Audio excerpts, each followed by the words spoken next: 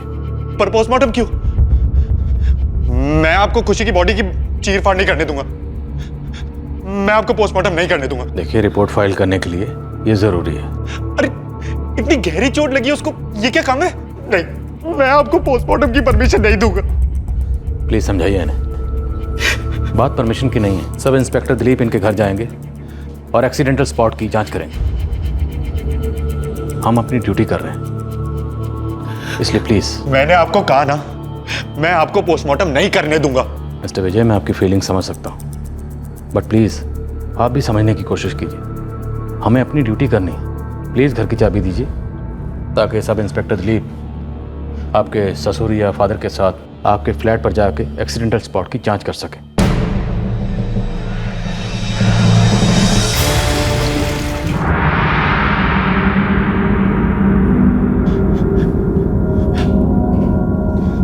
Sir, I am sorry,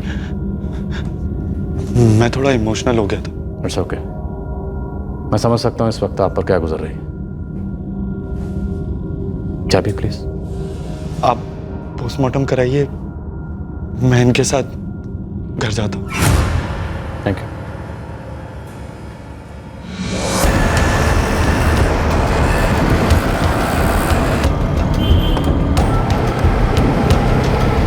और जल्दी विजय, और जल्दी।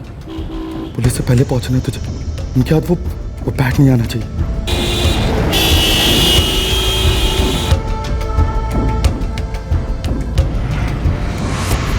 बैठते चलो।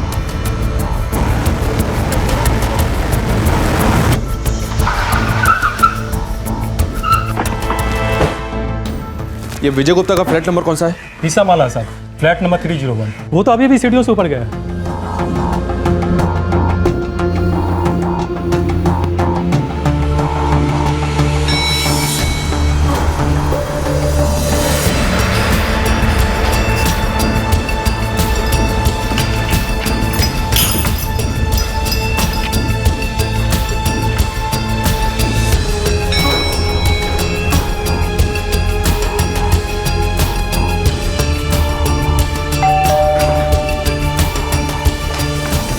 मिस्टर विजय,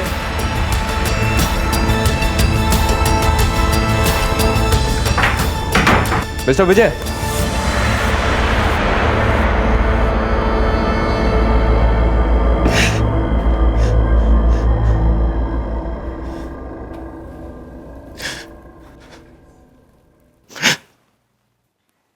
सर, मैं यहाँ खड़ा था और खुशी यहाँ पर थी। मैं तो टाई बांध रहा था और खुशी बाथरूम में पानी भर रही थी कि अचानक मैंने उसकी चीख सुनी। मैं फटाफट अंदर गया तो देखा खुशी खून में पड़ी थी।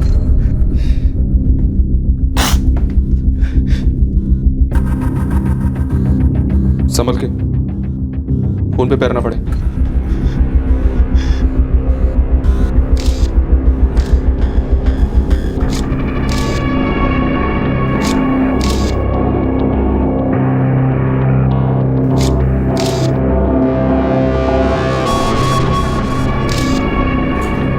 सर, मुझे मेरी वाइफ की बॉडी कब तक मिल जाएगी? कल सुबह तक जरूर मिल जाएगी।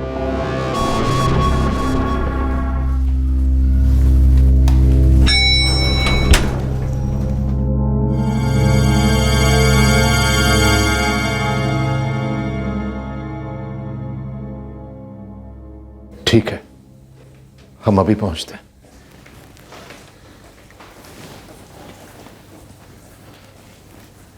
राजेश जी, एक अर्जेंट काम है, मुझे शांति को लेकर अभी जाना होगा। कहाँ जाना होगा आप लोगों को? है कुछ जरूरी काम राजेश जी, हम लोग जल्दी आ जाएंगे। चलो शांति। पोस्टमार्टम में अभी वक्त लगेगा, जब बॉडी हैंडओवर करनी होगी हम आपको इन्फॉर्म कर देंगे। जी। इंस्पेक्टर आहूजा ने हमें पुलिस स्टेशन में बुलाया है। क्यों? कुछ सवाल करना चाहते हैं हमसे। कह रहे थे इस बारे में किसी से कुछ बताइएगा मत। पता नहीं उन्होंने ऐसा क्यों कहा।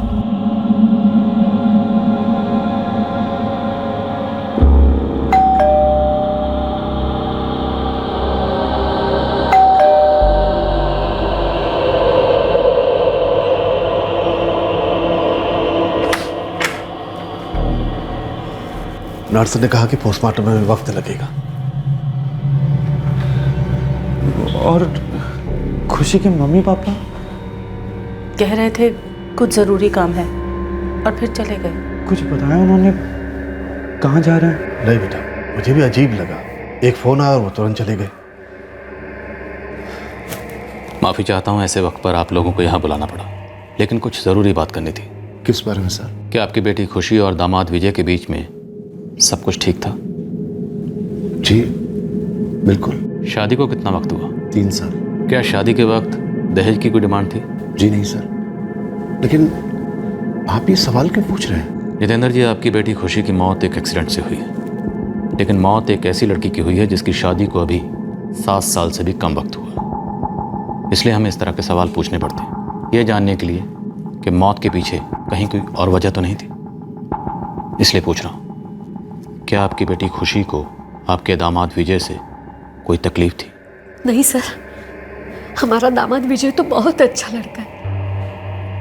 दोनों की लव मैरिज थी, बहुत प्यार करते थे एक दूसरे से। अगर आप ये कहना चाहते हैं कि विजय ने खुशी को मारा है, तो मैं दावे के साथ कह सकता हूं कि विजय ऐसा कभी नहीं करेगा। वो ऐसा कर ही नहीं सकता। हम विजय को तब से जानते हैं सर, जब वो 14 साल का था। खुशी और विजय एक ही स्कूल में थे, एक ही क्लास में। तब से दोनों की दोस्ती थी। स्कूल के बाद दोनों ने कॉलेज भी एक ही सेलेक्ट किया। हम दोनों उनकी दोस्ती के बारे में जानते थे। कभी कभी दोनों में अनबन हो जाती थी, तो दोनों एक दूसरे से बात करना बंद कर देते थे। लेकिन हमने कभी खुशी से इस बारे में कुछ नहीं पूछा। वो बहुत समझदार थी सर, अपना भला बुरा खुद समझती थी। रिश्ता निभाना आता था उसे। आ गई बेटा? आ गई खुशी? आजा बेटा, साथ में डिनर करते हैं। नहीं पापा, बिल्कुल भूख नहीं है। लेकिन बेटा। पापा बहुत नींद आ रही है। Good night. अरे बेटा, लगता है तुम्हारी बेटी का मूड खराब हो गया है। लगता है झगड़ा हुआ है विजय के साथ। कल चाय देने गई थी ना, तब मैंने सुना फोन पर बात करते हुए। रो रही थी। अरे तो बात करो ना उससे। वो बात करे तब ना।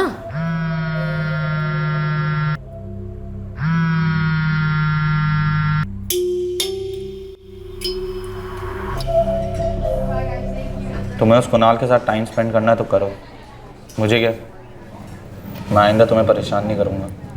मैंने कब कहा तुम मुझे परेशान करते हो? कहाँ नहीं है, पर जब भी तुम्हें फ़ोन करता हूँ ना, तुम या तो उसके साथ मूवी देख रही होती हो या घूम रही होती हो। अब इसका मतलब क्या समझूँ मैं? पर इसमें समझना क्या है, दोस्त है वो मेरा। अच्छा, वो दोस्त है और मैं? तुम दुम हो मेरी। 7th स्टैंडर्ड से मेरे पीछे पड़े हुए, पता नहीं कब पीछा छूटेगा। खुशी, मैं जानता हूँ तुम सब जानबूझ के कर रही हो ना। 12 साल से हम एक दूसरे को जानते हैं। स्कूल के टाइम से मैं तुमसे प्यार करता हूँ और तुम भी ये बात जानती हो। विजय, मैं कैसे जानूंगी? कभी बताया तुमने मुझे? तुम खुद नहीं समझ सकती थी? कम से कम एक बार बोलना तो चाहिए। तुम भी तो बता सकती थी। मैं क्यों बोलूं? पहले तुम्हें बोलना चाहिए था। अब इसमें भी ईगो है ना? ये ईगो नहीं है, ये अनरिटन रूल है कि एक लड़का हमेशा एक लड़की को पहले प्रपोज करता है। भाड़ में गए तुम्हारे ये रूल्स खुशी। अब सीधी बात करो, तुम मुझसे प्यार करती हो या नहीं? पहले तुम बताओ। मैं तो हमेशा से तुमसे प्यार करता हूँ, बस जब भी तुम्हें उस कुणाल के साथ देखता हूँ बहुत इनसिक्योर फील करता हूँ। मैं तुम्हें खोना नहीं चाहता हूँ खुशी। लो, मैंने कह दिया, अब तुम्हारी बारी। स्टूपिड हो तुम। Of course I love you. तो चलो शादी कर लेते हैं। मैं आज ही मम्मी पापा से इनफैक्ट अभी बात कर लेता हूँ। रिलैक्स विजय, अभी 1 मिनट पहले तो तुमने मुझे प्रपोज किया और अब सीधा शादी। वैसे भी मेरी लिस्ट में शादी काफ़ी बाद में है। I mean, मुझे अभी MBA करना है, जॉब करनी है, बिजनेस करना है मुझे। कॉलेज अभी तो ख़त्म हुआ है और ज़िंदगी अभी स्टार्ट हुई। लेकिन मेरी जिंदगी तो तब शुरू होगी ना जब हमारी शादी होगी। मैं तो तुमसे आज ही, इनफैक्ट अभी शादी कर सकता हूँ। और ये MBA, ये जॉब, ये सब तो तुम शादी के बाद भी कर सकती हो ना। मगर है पानी में। अभी तुम ये डिसाइड करो कि तुम्हें मेरी बीवी बनना भी है या नहीं, या मैं किसी और से शादी कर लूँ। धमकी दे रहे हो मुझे? धमकी नहीं दे रहा हूँ, तुम्हें भी इनसिक्योर फील कराने की कोशिश कर रहा हूँ। सोच लो, बाकी लाइन में तो बहुत है। और अगले ही साल दोनों ने शादी कर ली सर। हम दोनों, विजय के पेरेंट्स सब बहुत खुश थे इस रिश्ते से। विजय के लिए खुशी से बढ़कर कुछ था ही नहीं सर। मुझे तो विजय की चिंता हो रही। खुशी की कमी सबसे ज्यादा उसे करेगी सर। वो खुशी को चोट पहुंचा ही नहीं सकता था सर। वो दोनों एक दूसरे के साथ बहुत खुश थे। विजय खुशी की हत्या को एक्सीडेंट बताकर अपने अपराध को छुपाने की कोशिश में लगा था, और खुशी के माँ बाप ने जिस विश्वास के साथ पुलिस के सामने विजय की तरफदारी की थी, उसने विजय को शक के दायरे से और दूर कर दिया। लेकिन क्या विजय का जुर्म कभी सामने नहीं आने वाला था? क्या यह एक परफेक्ट क्राइम था, या फिर हर मुजरिम की तरह यह विजय की एक नाकाम कोशिश थी अपने जुर्म को छिपाने की?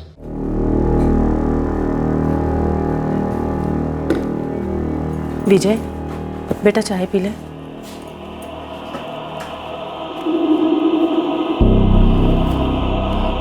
बेटा, पुलिस की जांच पूरी हो चुकी है, तो क्या ये बाथरूम और बेडरूम को साफ कर सकते हैं?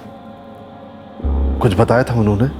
नहीं पापा, ऐसा तो कुछ भी नहीं कहा उन्होंने। मेरे ख्याल से हमें साफ सफाई शुरू कर देनी चाहिए। कब तक ऐसे हालत में रहेंगे हम? ठीक है, मैं साफ कर देती हूँ।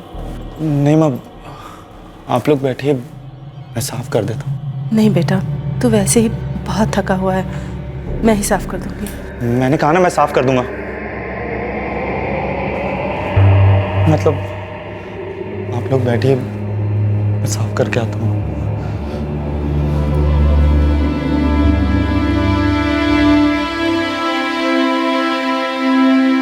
विजय के लिए बहुत मुश्किल होगा खुशी को भूल पाना। एक दूसरे को कितना प्यार करते थे।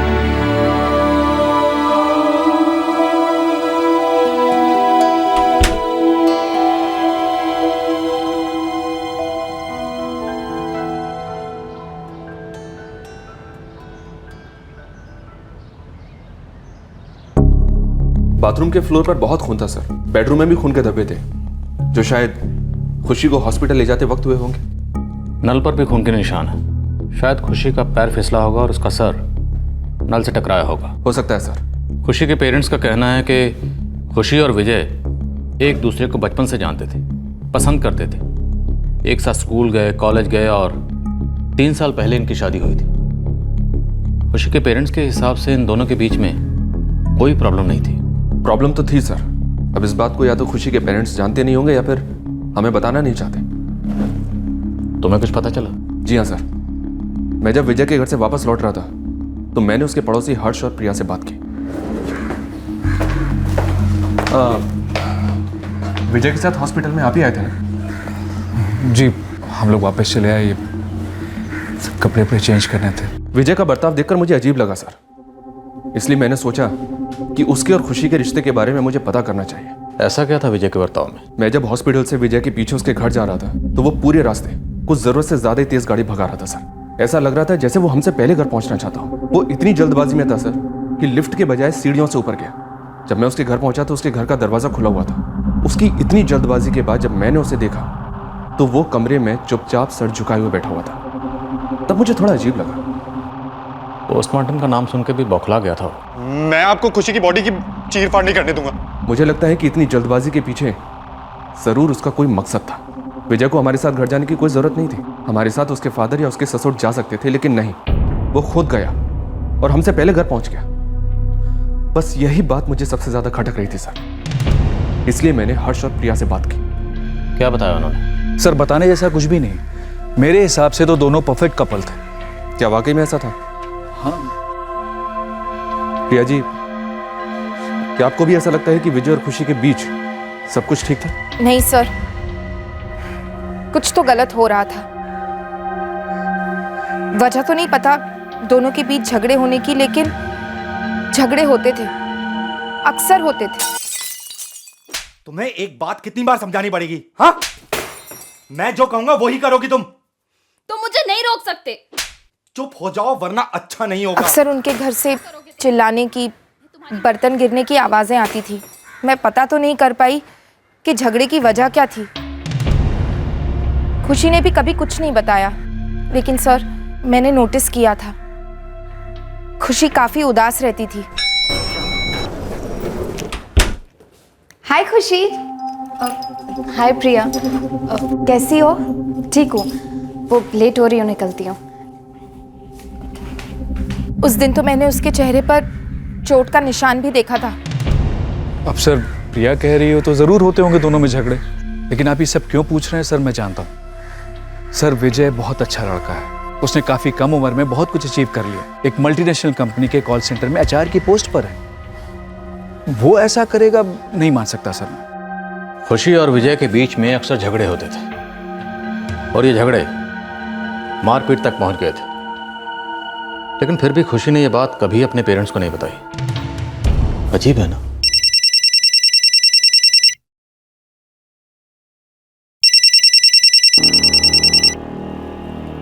हेलो जितेंद्र जी, मैं पीआई संदीप आहूजा बोल रहा हूँ। सॉरी आपको फिर से डिस्टर्ब कर रहा हूँ। जी सर, अब क्या पूछना चाहते हैं? क्या कभी खुशी ने आपको कुछ बताया था? उसके और विजय के बीच में कभी कोई झगड़ा हुआ?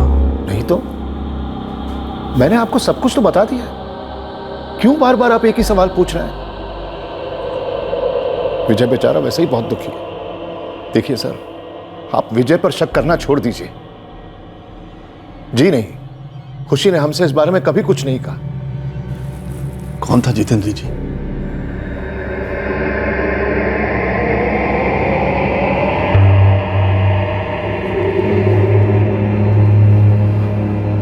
विजय बेटा, क्या तुम्हारे और खुशी के बीच में किसी बात को लेकर कोई झगड़ा था?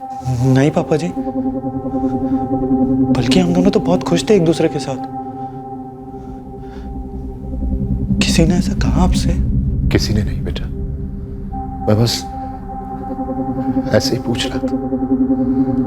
मैं जानता हूं तुम दोनों एक दूसरे से बहुत प्यार करते थे।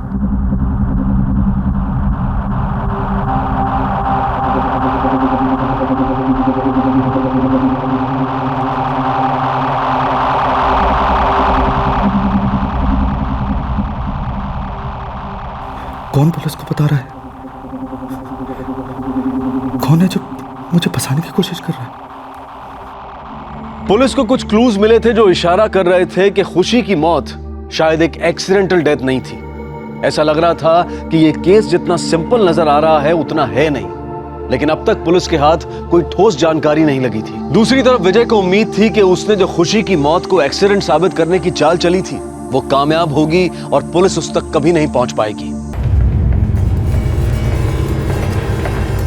पोस्टमार्टम की रिपोर्ट्स और एक्सीडेंट स्पॉट्स के जो फोटोज आपने लिए हैं वो मैंने देखे।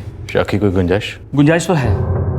देखिए, ऐसा हो सकता है कि किसी का पैर फिसला और सर नल से जाकर टकराया और चोट लगी, लेकिन ऐसा एक बार हो सकता है। बार बार कैसे पैर फिसल सकता है? बार बार? इस केस में तो 3 बार। इतनी गहरी चोट एक बार पैर फिसल के गिरने से लगना ऑलमोस्ट नामुमकिन है। मतलब ये एक्सीडेंट नहीं, मर्डर? पूरे चांसेस है।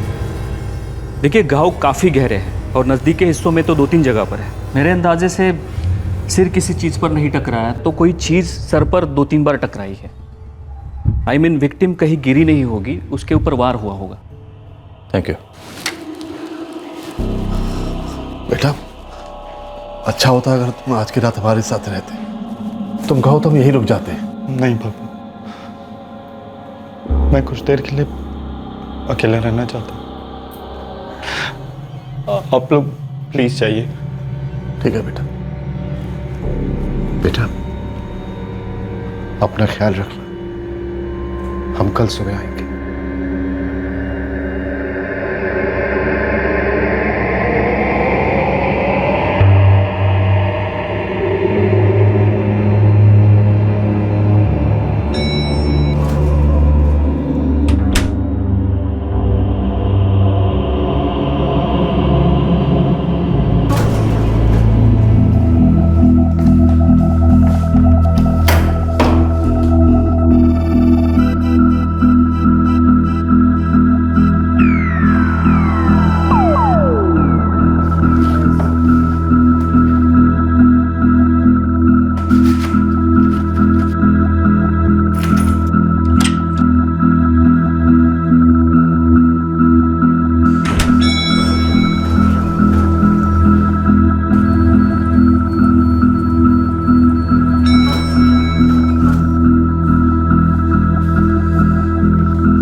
क्या बात है सर?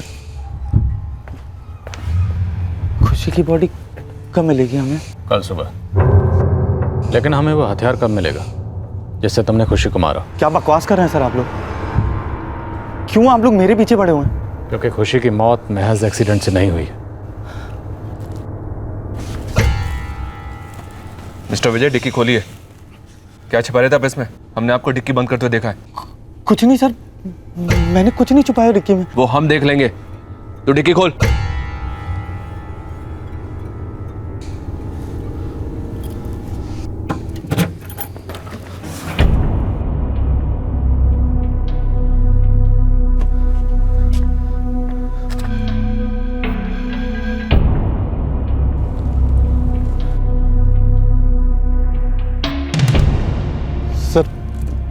आप गलत समझ रहे हैं सर। जैसा आप सोच रहे हैं वैसा नहीं है सर। मैंने कुछ नहीं किया सर। मैं आपको सब समझा सकता हूं सर।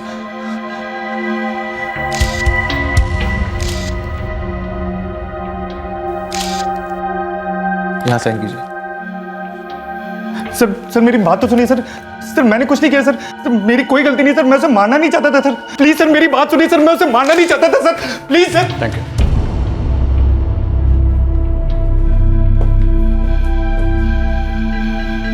शायद विजय इसलिए जल्दी घर आया होगा ताकि घर पहुंचकर वो खून से सना हुआ बेड छुपा सके। और हमारा ध्यान बेड पर ना जाए, इसलिए उसने जल्दी से कबर्ड के सारे प्रेस किए कपड़ों से बिन को भर दिया। एक काम करो, ये बिन और कपड़े सबूत के तौर पे कस्टडी में लो। Right sir. सर वो एक एक्सीडेंट ही था। मैंने खुशी को नहीं मारा है।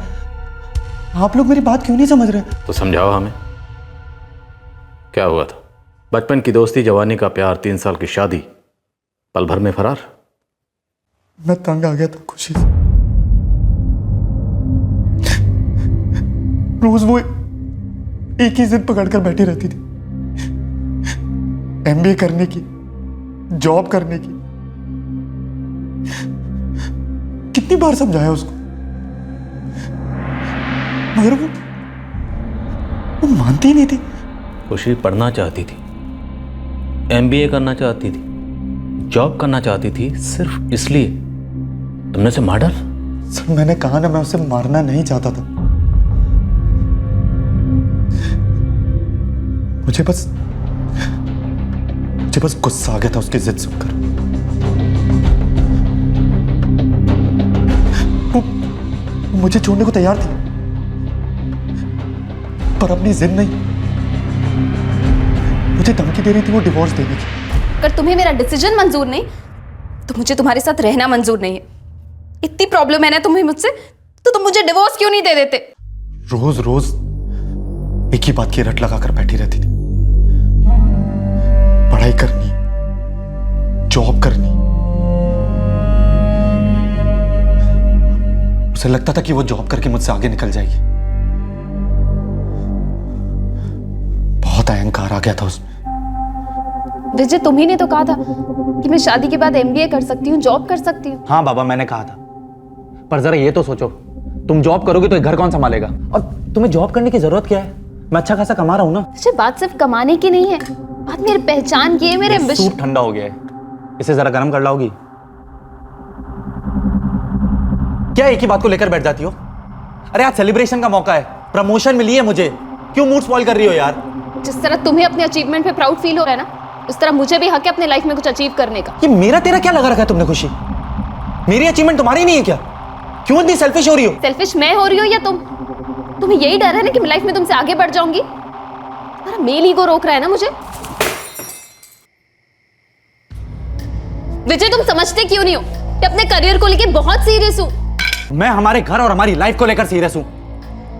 तुम्हारा करियर हमारी लाइफ से ज्यादा इंपॉर्टेंट नहीं है। तुम वही करोगी जो मैं तुम्हें कहूंगा। मैं नहीं करूंगी, मेरी मर्जी क्या कोई मायने नहीं रखती। नहीं रखती है, ये मेरा घर है और तुम मेरी बीवी हो। जो मैं कहूंगा तुम वो ही करोगी, और जिस चीज के लिए मैं तुम्हें मना करूंगा ना, तुम बिल्कुल नहीं करोगी। सारा दिन घर पे रह के पागल हो रही हूँ, सांस भी नहीं ली जाती मुझसे।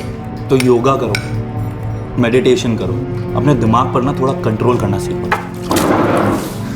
तुम क्यों नहीं कंट्रोल करते हो? अपने ईगो पे, अपने डर पे, अपने झूठे अहंकार पे जो मुझे रोक रहा है। हर रोज यही होता था। वो समझती नहीं थी।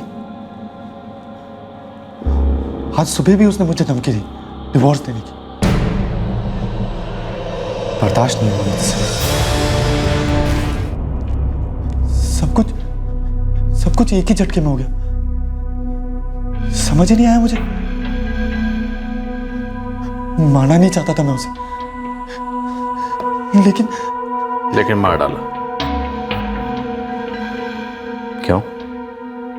क्योंकि तुम चिढ़ गए थे, तुम गुस्से में थे, इतने गुस्से में कि तुमने अपनी पत्नी को बेरहमी से पीटा, इतनी बेरहमी से कि उसकी जान चली गई। अरे जान तो वो खा रही थी सर, मेरी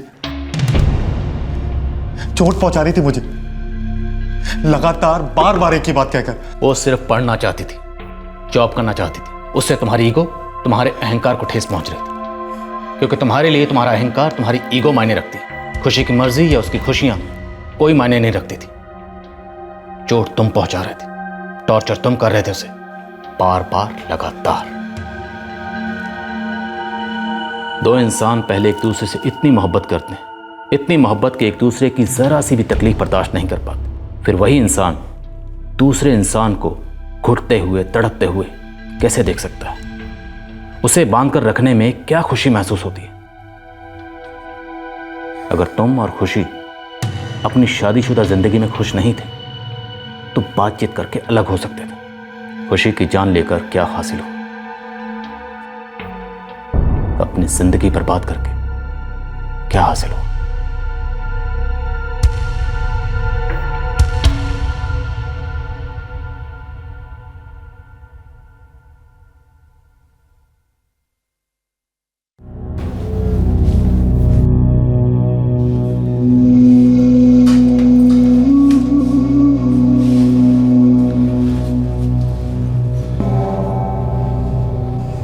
खुशी ने हम लोगों से इस बारे में कभी कुछ नहीं कहा,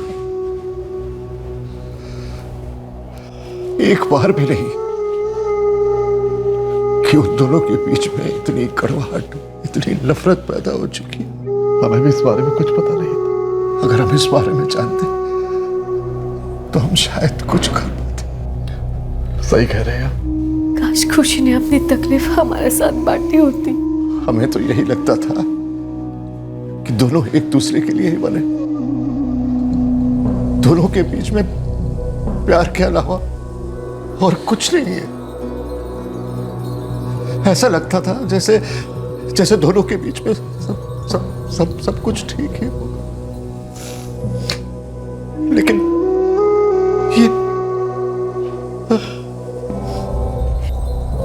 विजय पर आईपीसी की धारा 302 के तहत मर्डर का चार्ज लगा है। वो इस वक्त जुडिशियल कस्टडी में है। विजय एक पढ़ा लिखा नौजवान था, लेकिन उसकी सोच और उसके रवैये को देखकर हैरानी होती है कि उसने कभी अपनी पत्नी की ख्वाहिशों को, उसके करियर एम्बिशन को समझने की कोशिश ही नहीं की, बल्कि हर कदम पर उसकी आकांक्षाओं का गला घोटा। लेकिन उतनी हैरानी खुशी की अप्रोच को भी देखकर होती है। वो आगे पढ़ना चाहती थी, एमबीए करके जॉब करना चाहती थी, अपनी जिंदगी अपनी मर्जी से जीना चाहती थी। वो जानने लगी थी कि विजय उसे आगे पढ़ने नहीं देगा। बेहतर होता कि रोजमर्रा के झगड़ों और मारपीट की बजाय अगर खुशी वक्त रहते विजय से अलग होकर अपनी जिंदगी को एक नई दिशा देती। वो चाहती तो अपने माँ बाप से या फिर विजय के माँ बाप से बात कर सकती थी। जिस घुटन में वो जी रही थी, शायद उससे बाहर निकलने का कोई रास्ता निकल आता। शादीशुदा जिंदगी के मसले जुबान से, बातचीत से हल होते हैं, लेकिन अगर कोई हिंसा का सहारा लेकर अपनी बात को मनवाने की कोशिश करता है तो वो शादी एक सजा बन जाती है। इंसान को अपने क्रोध, अपने अहंकार को नियंत्रण में रखना चाहिए, अपनी इस कमजोरी को दूर करने की लगातार कोशिश करनी चाहिए।